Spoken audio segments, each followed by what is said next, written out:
marami naman nag-expect talaga na sana makarinig ako ng message about something new. So, ayun po, inisip ko din. So, let's look for something new. Okay, so ang title po ng ating message ngayong umaga ay All Things New. So, hindi lamang new resolution. Lahat na. Lahat na, all things. So, itong celebration, itong mga karaang araw, masyadong busy ang lahat ng tao. Tayo bilang Kristiyano, napapasabay din tayo somehow, di ba? At nakikisaya din tayo. Especially pag tayo ay niyaya, siyempre. Siyempre, yaya. Sama tayo, sige. Meron niyang kainan. Pero doon sa mga bagay na makamundo, hindi na tayo sumasama doon. Meron tayong limit. Di ba? At pagka magdamagan na yan at puro lalaki na lang kayo, ayun na natin yan. Kasi meron tayong uuwi ang asawa. Di ba? Tulad yung ating Sunday school kanina. So, sa mga young people or young generations, sometimes nag-iisip sila, sana meron na akong new career this year. Di ba? New job. O kaya naman, pagka parang hindi ako in dun sa aking group na friends, kailangan maghanap ako ng new friends. Diba? Kailangan meron akong bagong motivation for this year. Hindi na ako kakain ng masyado ng baboy. Gulay na lang. Naku, failed na naman tayo niya. Okay? You can change many things sa buhay natin na gusto-gustuhin natin. Okay? We can change. The only things na hindi natin pwedeng baguhin, tulad ng sa ating Sunday school, ay huwag tayong mag-aasa na sana magkaroon ako ng new husband or new wife. Huwag po. Okay? Sapagkat yan ay kasalanan. So we can think of anything na pwede mo sabihin, I want new things sa buhay ko. Gusto ko makapag-travel. Yes, pwede mo isipin yan, but everything is in God's control. But here in our lesson, or in our preaching today, everything is new. Not just yung gusto ko, hindi lamang yung gusto ninyo, kundi everything will be new. At yan po ay makita natin sa Revelations 21:5. Ang sabi doon, and he that sat upon the throne said, Behold, I make all things new. And he said unto me, Write, for these words are true and faithful. Di po ba? So, everything will be new. So, paano kaya yun, ano? Pagka yan ay ginawa ng isang visual artist. No? Ngayon, mga young people talaga magaling sa ganyan eh. Pagka gumagawa ng, gusto nila, lahat nakikita. Sa cellphone, ang ganda ng drawing. No? So, maaring makalikha sila ng napakagandang drawing. But, titingnan natin, it is very far from what we expect. Okay? It will be very far. Especially sa mga verses na susunod. Maybe they have read Revelations chapter 21 and 22 at binanggit naman talaga doon kung ano yung mga some na features of new heaven, new earth, new Jerusalem. Pero iba yung aking punto dito. Hindi tayo pupunta ron. Hindi ko aakitin ang inyong mga utak sa mga bagay na ganun. Kung hindi sa ibang bagay po mga kapatid. At sabi po sa Ecclesiastes 3:11, ay sabi doon, He hath made everything beautiful in His time. Also, He hath set the world in their heart, so that no man can find out the work that God maketh from beginning to the end. Sabi doon po, walang makakaalam na kasino mang tao kung ano ang ginawa ng Diyos from the beginning to the end. Ibig sabihin nun, yung tao pala meron talagang desire na malaman yung simula at katapusan. Eh alam naman natin, ang buhay natin ay napakaiksi. It's just like a Bayfor, hindi po ba? Parang usok lang yan eh. Andyan ka, mamaya wala na. Para kang isang damo na mamaya mayabong tapos biglang mawawala. So yung desire na yun ng tao ay from sa matagal na, gusto nila malaman ang eternity. Gusto ko humaba buhay ko. Gusto ko magkaroon ako ng longer life. No? Kaya, before the time of this modern time, usually, ang ginagawa ng mga tao noon, they concocted elixirs. Di ba? Mga kung anong klase ng pinaghalo-halong mga damo-damo, at kung ano yung nakikita sa surrounding, tapos they would think, baka ito na to. Baka ito yung magpapahaba ng buhay ko. During that time, siguro mga young people or teenage, mga panahon namin, basta gano'n na. Na ano yan eh. Meron na akong nakita dyan eh, mga isinatawag na pito-pito. Di ba? Sikat yun noon. Ako, pito-pito. Kaya lahat ng damo, lahat ng klaseng, meron pa yun. Binibilang talaga yung mga damo na yun o yung mga herbs na yun. Tapos iinumin para daw lumakas. So, from time immemorial, ang tao, yun na yung gusto. Magkaroon ng longer life. Magkaroon ng eternity. Eternal ang kanyang buhay. Pero alam niyo po ba, hindi lamang naman yung normal persons ang gusto nun eh. Ordinary people. Even scientists, gusto din nila yan. Nag-aaral din ng mga matatalinong tao, ang mga scientists, no? Tinignan ko, ano yung mga pinag-aaralan nila. Kumuha lang ako ng mga ibang naalam ko, no? Kasi iba, mga scientific name, hindi ko mabanggit. Hindi ko alam kung ano yan. Pero, in general, sabi doon, meron pinag-aaralan ng mga daga, or starfish, or lizards. Kasi yung starfish, pagka naputol yung kanyang, anong tawag doon?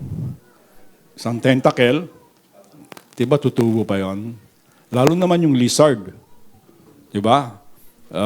Pagka, nung bata kami, yan ang gusto, paano namin eh. Pag mayroong butike, hinuhuli namin mga bata kami ng tak.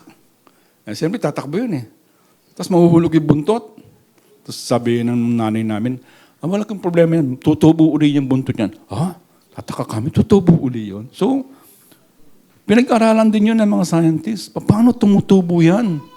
Baka later on, maging bahagi yan ng gamot na pag ininom ng tao, hindi siya magkakaroon ng buntot, kundi kung ano yung sakit niya, yun ang aim, diba? Kung may sakit ka sa liver, magre-regenerate yung liver. Kaya hindi mo na kailangan pang pumila sa national kidney. O yung puso mo may sakit, magre-regenerate yung puso mo. So, ibig sabihin talagang, yun ang aim even the scientist. At yun ay number one din naman sa business. Diba? Vitamins. Diba? Pampahaba ng buhay. Number one yan sa internet. At number one din sa business yan. So, hindi lamang ordinary person, kundi kahit yung matatalinong tao, business-wise, gusto nila humaba ang kanilang buhay. Pero ang sabi ni Solomon, the preacher, sa Ecclesiastes 12:8, sabi niya, nakuha niya ang lahat ng bagay sa mundong ito. Kayamanan, talino, di ba? Asawa, sobrang dami. Kaya ang sabi niya at the end, vanity of vanities. All is, said the preacher, all is vanity. Well, bali-wala lahat pala yung mga bagay na yan. Kaya dito po natin makikita, sabi ng Panginoong Diyos, Panginoong Jesus, I will make everything, all things new. I will make all things new. Kasi everything na makikita natin dito ay masisira.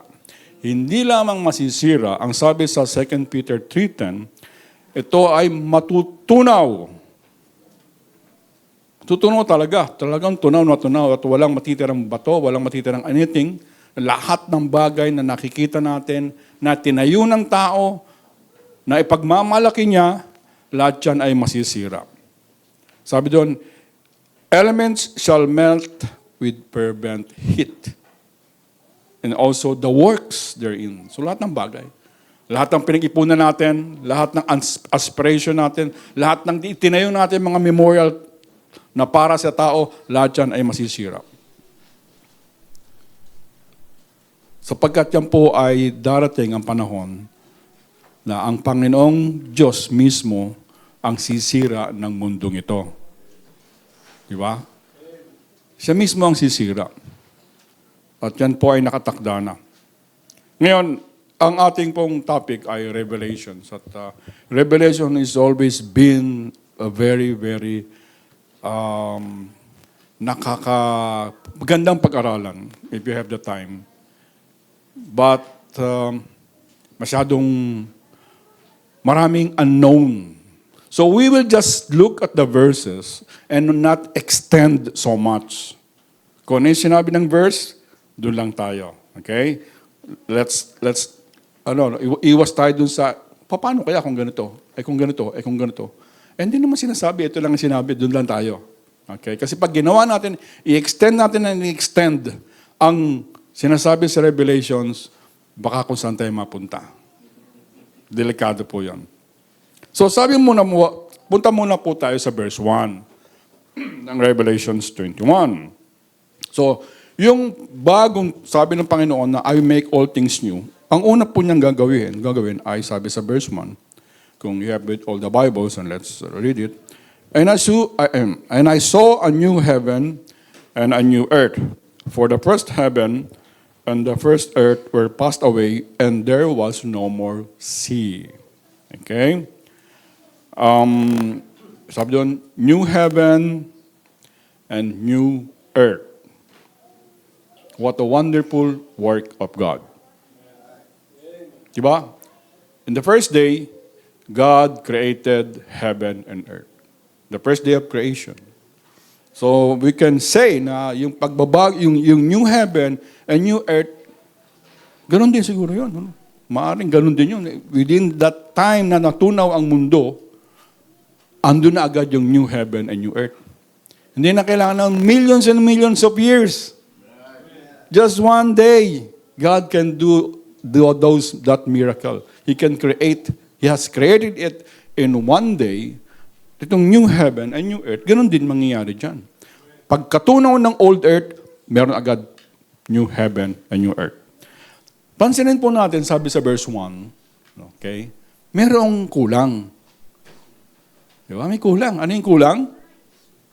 Wala nang dagat. And there was no more sea. Wala nang dagat. At ibig sabihin para siyang whatever form it is, I could not imagine, bilog kaya siya, baka flat na siya, or parang na siyang platito. Hindi ko alam. I don't know. No? So, yun ang sinasabi ko na do not go beyond describing it. Okay? Tapos gagawa ka ng doktrina because of that. So, basta sabi earth. Ang alam natin earth, bilog. So, doon lang muna tayo. Okay? So, pero ang pagkakataong ito, wala na pong dagat. Tandaan po natin, by this time, natapos na po yung tribulation period, 7 years, tribulation.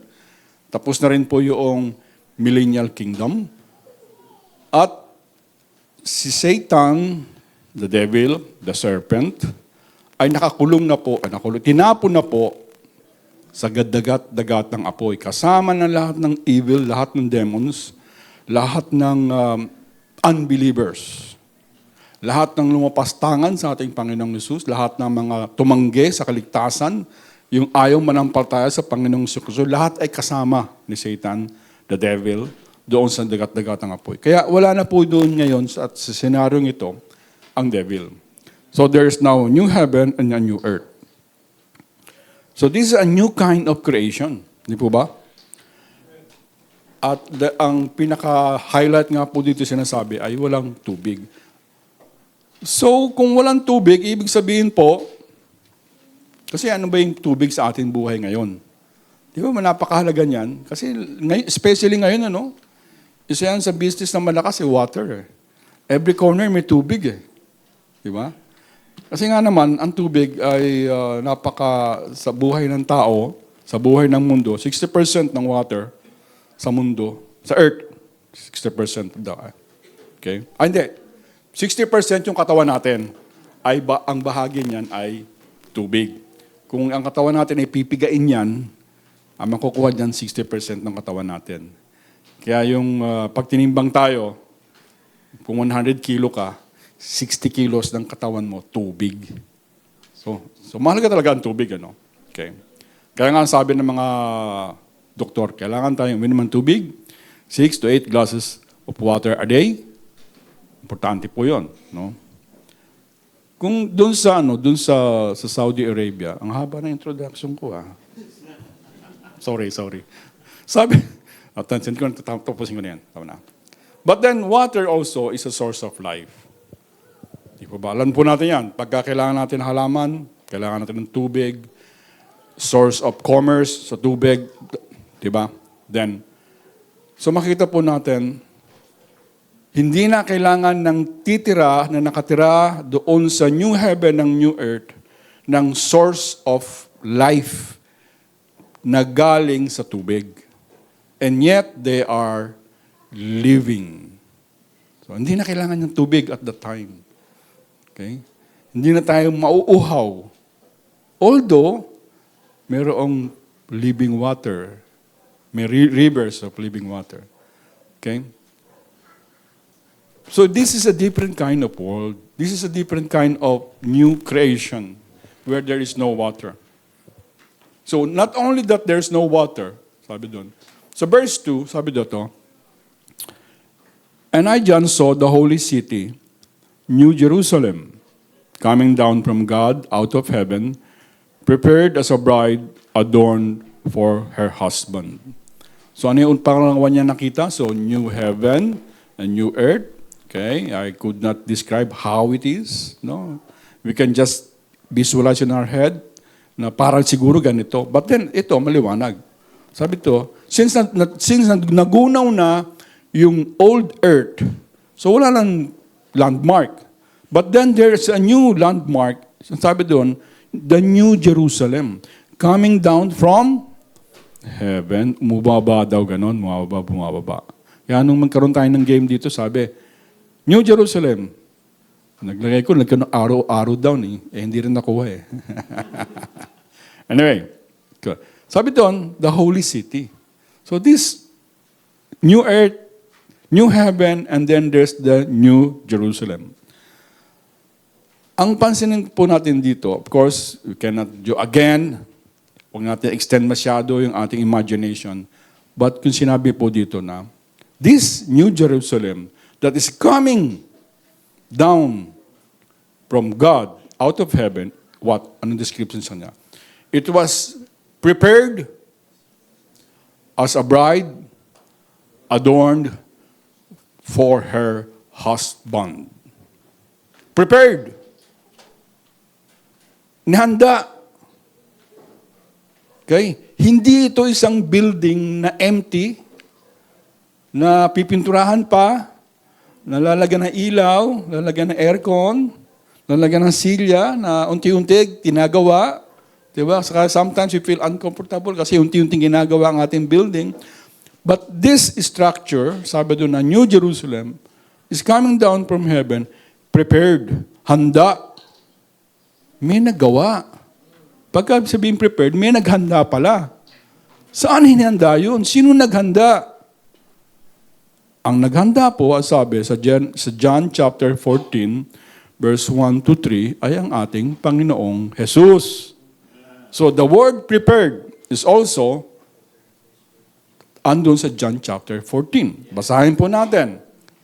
Verse 1, 2, and 3. Ito, nung nagpapaalam ng ating Panginoong Jesucristo, aalis na ako. Okay? Pupunta na ako sa Ama. Pero ang sabi ng Panginoong Jesus sa John 14:1, let not your heart be troubled. Ye believe in God, believe also in me. Ito na po, in my Father's house are many mansions. If it were not so, I would have told you, I go to prepare a place for all of you, earth. Sinabi ba ganon? Hindi. Ang sabi, a place for you. Sino ang kausap dito ng mga ating ng Panginoon? Mga disciples. Okay? Hindi niya sinabi, kasama kayo mga pariseo. Kasama kayo mga sundalo. Hindi. Doon lang sa mga disipulo niya, I go to prepare a place for you. Yun ang kausap niya po dito. And then verse 3, sabi doon, and if I go, again sinabi niya, prepare a place for you. Anong gagawin ng Panginoon Hesus Kristo? I will come again and receive you unto myself, that where I am, there ye may be also. So, yun po. Yung palang New Jerusalem na bababa ay inihanda ng ating Panginoon. So, ngayon siguro, no, isa yun sa mga ginagawa ng ating Panginoong Jesucristo. No? O kaya, ano kaya yun? Gawa na ba kaya ngayon sa langit lahat yun? Or pag kami tumatanggap na pag kami naliligtas, ay merong isang kwarto, ting, nagdadagdag. No, yeah, extra na naman yan. Extra imagination na naman. Walang sinabi, kaya huwag pupunta doon. Okay? Kasi dangerous talaga po yun eh. Basta ang sabi ng Panginoong Hesus, meron siyang inihanda. At naniniwala tayo dyan kasi sinabi ng Scripture, sinabi ng Panginoong Hesus, doon tayo, mahahawak tayo doon. And then the Scripture said in Revelations, a new Jerusalem coming down from heaven, prepared. Handa. Handa ka na ba na makapasok sa New Jerusalem? Are you prepared? Are you sure you are prepared to enter New Jerusalem? In what virtue? Paano ka makapasok sa New Jerusalem? Diba? Through Jesus Christ. Sa pamamagitan lamang ng ating Panginoong Jesucristo. Siya yung naghanda nun eh. So siya yung meron magsasabi na ano yung requirements. Diba? Alam nga namang Diyos ang naghanda, tapos sabihin ko, ang requirements pumasok dyan, kailangan meron kang ID, o kaya meron kang RFID, para pagpasok mo, ting, pasok ka doon. Hindi ko pa pwedeng sabihin yun. Oh, isasama ako doon sa impyerno ng Diyos pag ginawa ko yun. Makakapasok lang po tayo doon sa New Jerusalem ngayon kung tayo ay dumaan sa banal na dugo ng ating Panginoong Jesucristo. Kung tayo ay nanampalataya sa Kanya, sasabihin natin sa ating sarili, wala akong magagawa sa aking kasalanan. Kahit anong gawin kong kabutihan sa buhay na ito, hindi ko kayang iligtas. Naranasan ko ng magbunga ng mabuti. Pero hindi sapat eh. Sapat lamang yung pagliligtas ng ating Panginoong Jesucristo. Siya lamang ang maglilinis ng puso ko. Siya lamang ang magliligtas sa akin. Kaya nananampalataya ako doon sa naghanda ng New Jerusalem, which is the Lord Jesus Christ. Kaya yun ang tanong, are you prepared together? Nakatayo ay pumunta doon. At sa verse 3, okay, so nakita po natin, the New Jerusalem is coming down. For what purpose? Para saan? Para lang ba hahanga ang mga tao? Hindi po. Verse 3, Revelations 21:3. And I heard a great voice out of heaven saying, Behold, the tabernacle of God is with men, and He will dwell with them, and they shall be His people, and God Himself shall be with them, and be their God. Let's observe sa verse na to. Merong binanggit ang scripture na 3 times, na inulit-ulit. Ano yun? Pag nag-aaral tayo ng scripture, yun, ganun. Ba't kaya inulit ito? 3 beses. Okay? Of course, bibigyan ko kayo ng clue. Kasi minsan, kailangan mo ng help. Yung word na sabi doon, Behold, the tabernacle of God is with men. Yung tabernacle. Ang ibig po sabihin ng tabernacle ay dwelling place. Tapos binanggit na naman doon. And He will dwell with them. And God Himself shall be with them. So what is the purpose of that New Jerusalem? God will be dwelling with His saints. Di po ba? Sa ngayon, when we worship God, sabi nga, we worship God in spirit and in truth. In spirit, because we knew that there's that Holy Spirit that drives us, na kumikilos sa atin. And also, We don't look for signs, for symbols, for statues, for images, para lang masabi natin, ay, andito talaga ako sa templo ng Diyos. Kasi merong may image. Hindi. But at this time, sa New Jerusalem, sabi, God will dwell with them. Kasama na natin ang Diyos sa New Jerusalem. At by this time, we can now worship God. No? Na He is there. We don't, diba, when we pray, usually Christians, Baptists, when we pray, we close our eyes. Why? Bakit natin pinipikit mata natin? Kasi nga, we try to concentrate on our prayer kasi kapang panalangin natin sa Diyos. Okay? Kasi nga, pagka tayo nanalangin at open ang eyes natin, marami tayong nakikita. Ay, mas maganda yung damit niya kaysa sa akin. Ay, mas maganda naman ako sa kanya. Ganyan, di ba? Minsan, ay, naku, may naglalaro na naman doon. Yung mga bata, naglalaro na naman doon. Maingay na naman. So we try to close our eyes para mawala yung distraction. O, nagsiselfone na naman itong katabi kong to. Alam nga, nagpipray, may service, nagsiselfone na naman. Ano ba, tinitignan yung cellphone dyan? O, Facebook na naman. So, distracted tayo. So, although, hindi naman sinabing batas na pag nanalangin ka, pikat ang mata mo. Pero, for our own maturity, we do close our eyes. So that when we pray, we focus on God. But in New Jerusalem, you don't need to close your eyes. No? When we do the worship service, then when we do singing, kasama natin ang Diyos. Di ba? Yun ang magandang new. Nakasama natin ang Diyos na makapangyarihan. Kaya ang sabi doon, all things are new. No? Hindi ka na mangangawit na kaupo. Ang tagal-tagal naman preach ni Brother Rael. Diba? Masyado na, pansin ko lang, this is speaking by experience. Pag dito ka nakaupo, ang lamig. Diba? Pag sa likod, parang mainit. No? And also, dito malakas. And doon, medyo mahina. Pero mas malakas ang concentration nyo dapat dyan, diba? Kasi para marinig nyo lahat, umuo sila. Amen. Ngayon, sa New Jerusalem, since God is dwelling with us, and sabi doon, no, God is dwelling, kasama natin ang Diyos. The concentration now is focused on God. Wala na yung mga side comments, wala na yung mga nakikita natin na magdidistract sa atin para sambahin ng Diyos. At yun naman ang gusto ng tao, diba? To be dwelling with God. Okay? Sino dito ang ayaw na makasama ang Diyos? Of course, lahat tayo gusto, no? Pero, kung gusto talaga natin makasama ang Diyos, dadaan tayo kahit sa Panginoong Hesukristo. Hindi sa anumang images, hindi sa anumang philosophy, kundi dadaan tayo doon sa Panginoong Hesukristo sapagkat siya ang nagbayad ng ating kasalanan. At siya din yung gumawa ng New Jerusalem. Siya yung naghanda ng New Jerusalem. Siya yung kaya siya may karapatan na sabihin, makakapasok lamang dito yung mga kaluluwa na nanampalataya sa akin. Sabi niya, I am the way, the truth, and the life. Huwag nating dagdagan na plus.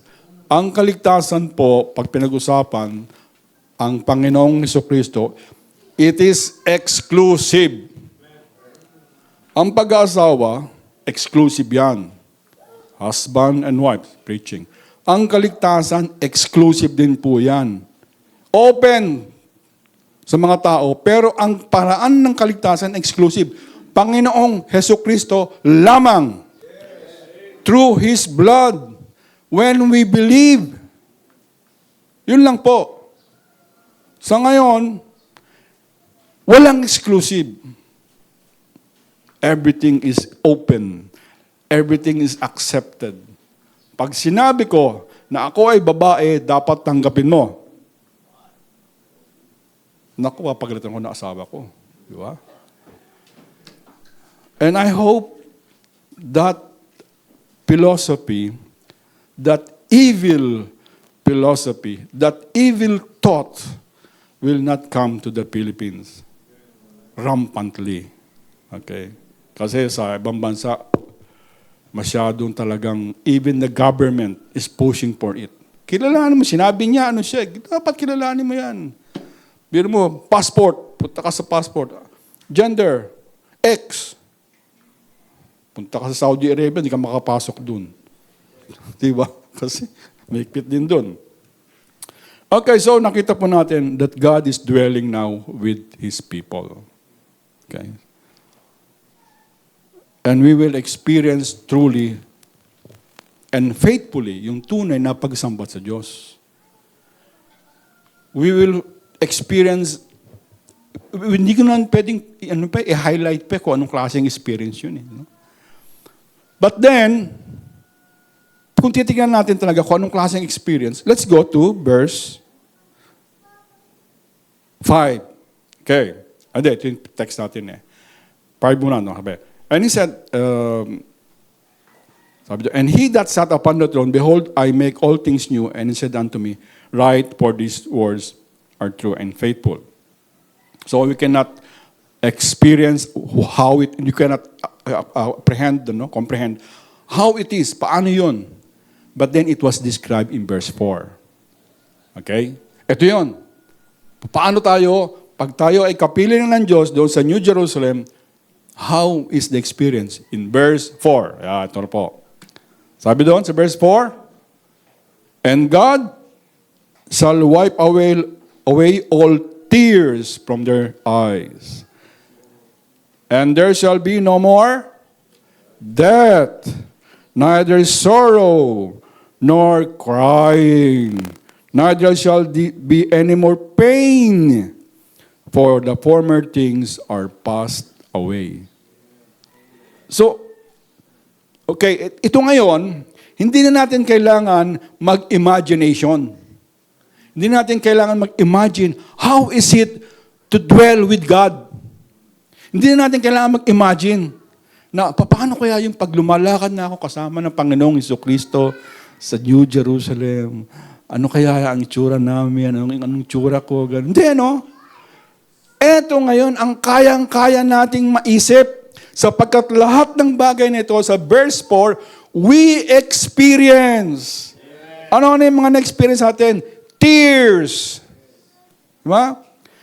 Death. Sorrow. Crying. Pain. And I know all of us has experienced these things. If you have not experienced anything sa sinabi ko nito ng scripture, magtaka ka. Ang alam ko hindi lang nakaka-experience to yung mga tao sa sa Mandaluyong na hindi nakakaramdam ng lungkot, ng takot, palaging masaya. Delikado po 'yon. But for persons, we experience those things, no? Experience natin 'yan. Sapagkat tayo ay tao. Di po ba? So, ito ngayon yung kaya nating isipin na sa langit pala, sa New Jerusalem, sa bagong heaven and new earth, wala nang crying, wala nang iiyak. Ibig sabihin, yung mga dahilan ng ating pagluha, yan man ay dahil sa ikaw ay inaapi ng iyong asawa, ng trabaho, o ng gobyerno. Lahat po yun, ng mga reason na yan, mawawala. Diba? Matutunaw lahat yun. Kaya nga, pag tayo ay kapiling ng Diyos, sabi nun, there is no tears. Wala na. Wala nang iiyak. No? Lahat ng reason na ikaw iniisip mo, bakit ba ako umiiyak? Bakit ba ako merong weeping? Bakit ba ako merong sorrow? Lahat po yung mawawala. And that is the kind of eternal life that we will be with God. Isn't it? Yun ngayon ang magandang isipin natin, mga kapatid. As we go on to 2025, ito yung future natin eh. Ito yung pupuntahan ng mga anak ng Diyos. Ito yung pupuntahan ng mga tao na interesado sa kaligtasan na ibinibigay ng Diyos. So doon tayo mag-focus mga kapatid. No? Maraming umiiyak because of poverty, kahirapan, hindi po ba? Maraming nalulungkot because nagkaroon ng heartache, di ba? Or because hindi siya nabigyan ng sympathy, hindi siya nabigyan ng mercy, ng kung sino man. Lahat po yung bagay na yan ay mawawala. And ang papalit, of course, is joy. Joy. Kaya nga dito pa lang po, masanay na tayo that we have joy in serving Jesus. So pagdating po natin sa langit, pagdating natin sa New Jerusalem, lahat ng kapigatian na naranasan natin dito, mawawala. But then, yung sorrow na ito po, yung tears, death, sorrow, crying, and pain, tayo po yung beneficiary, tayo po yung makakatanggap, sabi doon mawawala sa atin yan. Pero kung babasahin po natin ng scripture sa ating pag-aaral, lahat po ng bagay na yan, yung tears, death, sorrow, crying, pain, ay naranasan ng ating Panginoong Hesukristo. That's why tayo po mga tao, hindi na natin madadanasan yan. No? Sapagkat yan ay dinanas mismo ng ating Panginoong Hesukristo doon sa krus ng Kalbaryo. Para tayong mga anak niya, tayong mga pinili niya, tayo na sasampal tayo sa Panginoong Jesucristo, o wag na nating maranasan yung mga bagay na yan sa eternity. Until not such time na andito po tayo sa lupa, meron pa rin yan. Dadanas po tayo dyan. Sapagkat andun pa tayo sa old earth. Pero ang importante po mga kapatid, hindi tayo pwedeng pumasok sa new heaven and new earth or new Jerusalem without Christ. Kailangan po natin ang Panginoong Jesucristo. Kailangan po natin ng tagapagligtas. Kailangan natin Savior. And the only Savior is the Lord Jesus Christ. And it all starts with, sabi sa 2 Corinthians 5:17. Therefore, if any man be in Christ, then we can experience it. Makakaranas na tayo ng new Sabi doon, therefore, if any man be in Christ, he is a new creature. All things are passed away. Behold, all things are become new. So dito pala, mga kapatid, mga kaibigan, mararanasan na natin yung all things become new. At sabi pa kanino? Again, through Christ. Not through my works, not through my knowledge, not through my lineage, but through Christ. Ang sinasabi po dito ay individually. Hindi porket ang tatay ko ay pastor, or diakono, or pare, or ministro, ay sure na ako sa langit. Hindi po. Dapat po ito ay individually. Okay? So ang langit po, ang New Jerusalem, where we experience everything is new, ay para po sa mga tao na yung kanilang kaluluwa ay pinatawad ng Diyos. Na nilinis ng Diyos mula sa kasalanan. Sapagkat ang ating pong puso, ang ating kaluluwa ay talagang, ang hinahanap lang niyang pleasures of the flesh. Ayaw ng yan ay, pagpipiliin, ako ba ay sasamba sa Diyos or magtatrabaho? Always pinipili niyan pera. Always pinipili niyan pleasures. Pero salamat sa Panginoon, andito po tayong lahat. At nawa, ang aking panalangin, palagi tayong ganon. At kung hindi mo po nakikilala ang ating Panginoong Jesucristo, kailangan mo pong magkaroon ng pagkauhaw sa kaalaman sa ating Panginoong Jesucristo.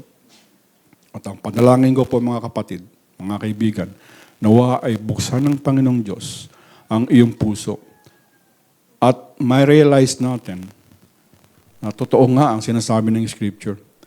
Ang tanging tagapagligtas lamang ay ang ating Panginoong Jesucristo.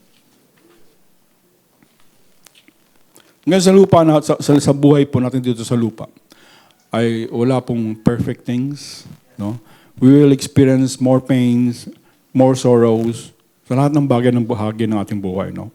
Whether sa family natin, of course, maraming pain yan. Sabi pa nga ng ating teacher, pag wala daw, pag walang trouble, hindi nagmamahalan. No? Parang, okay? Pero huwag niyo hanapin yung trouble talaga. No? Hindi naman siya hinahanap yun Dumarating na lang talaga yun. Hindi niyo inaasahan dapat.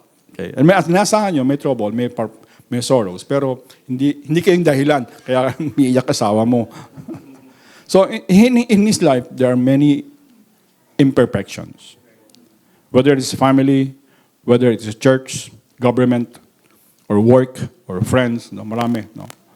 Marami tayong mapapansin na sasabihin natin, sana ganito lang, sana ganito. Pero, isipin po natin mga kapatid, na ano man lang gawin natin dito sa lupa, men will never be satisfied. There is no satisfaction. Hindi lahat masasatisfy unless Christ is leading in your heart.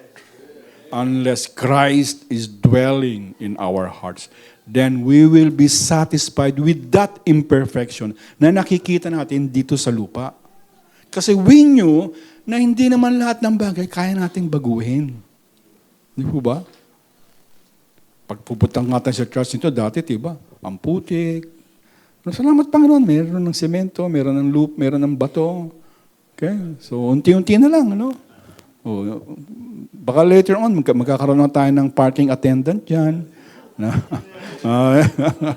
Meron ng kanya-kanyang parking space.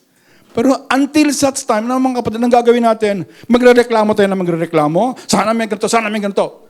Hindi. Sasamba tayo sa Panginoong Diyos. Pupunta tayo sa church, sasamba tayo. At tatanggalin natin sa isip natin, ang init dito. Tanggalin po natin mga kapatid. Sapagkat ang ating pagsamba ay ang pagsinasamba natin, Panginoong Diyos, whatever circumstances we are here. Diba ba? Sapagkat kung titignan natin lahat ng bagay na imperfection, maybe, ewan ko, kung may tayo makikita ng perfect na church. Or perfect, okay. I've been to several churches. I've been to a big church. No, not CCF kasi natutuwa ako pag nagbabaybay kami ni Brad Jojo sa Ang laki ng CCF talaga, laking building. Not that kind kasi masyado ng high-end yun, hindi ako makakapasok doon. Pero meron naman mga churches na malalaki na talagang very organized, na talagang and here talagang hindi organized. Bakit? Okay, bibigyan ko kayo ng points, kasi yung magka-choir, siya din pa mismo yung mag-aayos ng program, mag-aayos ng camera, tatakbo dun. Diba? Hindi organized, no? Pero what is good with that, mga kapatid? Everybody is working for the Lord. Walang standby. Doon sa ibang church na nakita ko, paglabas nila, pag may kailangan ng kape, ready agad yung kape. No? Dito, asan ang tubig? Everybody is working. Diba? Everybody is busy working for the Lord. Kaya mga kapatid, konting tiis lang tayo dito muna. No? Kasi andito pa tayo sa lupa No? But darating ang panahon na everything will be perfect because God is dwelling with us. God will dwell with us. Yan po ang pangako niya. So let us more be today while we are on the road to the New Jerusalem. Hopefully lahat tayo, Sana lahat tayo. Let us be more patient. Show more patient, Sa paglilingkod, be more content. Kung ano yung binigay sa atin ng Diyos ngayon, of course, it's not bad na mag-isip, magplano, but contentment, pakita natin, na salamat sa Diyos at meron tayong aircon na 2. O kung kulang pa, madadagdagan pa yan later on. Di po ba? Hindi, kung init naman dito. That's a bad attitude. Di po ba? Then let's be more active. Kung active ka na ngayon, be more active sa paggawa ng Panginoon Diyos. Last Sunday, di ba, yung end-year fellowship, ang sigla ng lahat. talagang sigla-sigla. Kailangan mas makita natin ngayon ang ating kasiglahan by this year, 2025, hindi po ba? Kung last year, we give to the Lord, let us strive to give more to the Lord. Kung dati we are praying, let's strive to pray more. If we are reading the scriptures, let's strive to read more scriptures. If we are witnessing, let us witness more persons. Because we knew that time will come, lahat ng bagay na ito mawawala. At ang ating inimpok para sa Panginoong Jesus, para sa Panginoong Diyos, yun lamang po ang magtatagal. At pagdating natin po sa langit, we will be joyous sapagkat lahat ng ginawa natin na pag sinubok sa apoy ay lalabas ginto, pilak at precious stones. Bino yun, napakahirap na isang servant na gawa ng gawa, kilos ng kilos, trabaho ng trabaho sa Panginoon, pero pag sinubok yung kanyang mithiin sa buhay, matutupok, sayang naman. So we spend time in the church, we spend time in our family, we spend time working. Let us do our Christian manners, our Christian attitude, our Christian virtues that is pleasing to the Lord. Huwag na po tayong half Christian, or 3/4 Christians, 3/4 active, no?